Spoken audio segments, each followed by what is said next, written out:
This review is brought to you by boardgamebliss.com, my online retailer of choice for board games. Boschko and his team are very helpful and knowledgeable, and work to stock items that other retailers don't bother with. Hi, my name is Thomas Gerard, and today we're talking about Moongha Invaders, Mad Scientists and Atomic Monsters Attack the Earth. This is a game by designer Martin Wallace, originally from 2010, which recently got a Kickstarter reprint with some new art. This is a game for 3 to 4 players that lasts about 90 minutes. It should be noted that the Kickstarter edition comes with a 2-player variant. The word variant's a bit of a stretch since the entire game is essentially different. I'll cover the 2-player variant briefly later. To begin, each player receives a whole slew of awesome monster miniatures in their color with the accompanying hidden tiles for each monster type. The Kiddu is a weak monster that attacks in tandem with other monsters in the same location. Drakur is a vampire-like monster that can only be attacked by other players' Drakur and hero pieces. Spector is a tentacly monster that can telepathically move your other monsters as its action. The Shagu is a relatively weak monster that can bring other opponents' monsters out of hiding. Bloobs are the first city-smashing monsters. They cost less to put on the board if they're placed adjacent to each other. Moongha can earn you victory points by capturing other players' monsters in combat. And the Mekur is the largest and strongest of all the monsters and has no special powers beyond that. They'll also get a few tokens telling them which cities on the map are important to them. The player will gain more points in the endgame if these cities are undamaged. At the beginning of each of the 9 turns, the 6 resource pools will be replenished, each by its own rule. Then a certain number of dice will be rolled depending on the round, and those dice will dictate any more resources that are added to the 6 types. The 6 resources are: create and heal tokens. These tokens allow you to bring new monsters to the board or heal those already on the board damaged by combat. Attack tokens. These are used to build up and execute attacks made by your monsters. The more tokens you build up, the more dice you can roll to attack. Move and hide tokens.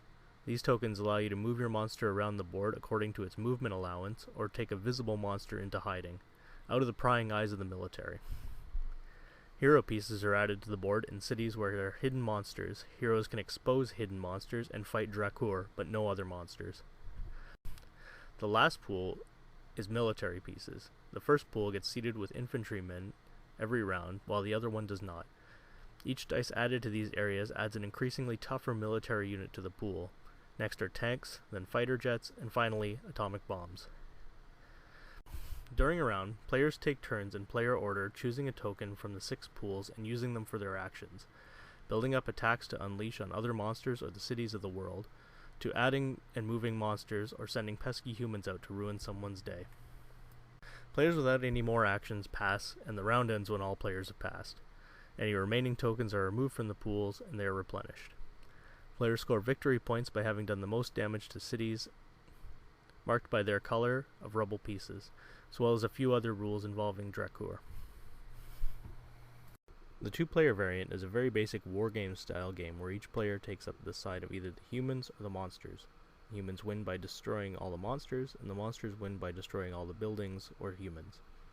Humans pick up various power-ups left around Manhattan, and there's some rules for line of sight that will be very familiar to wargamers.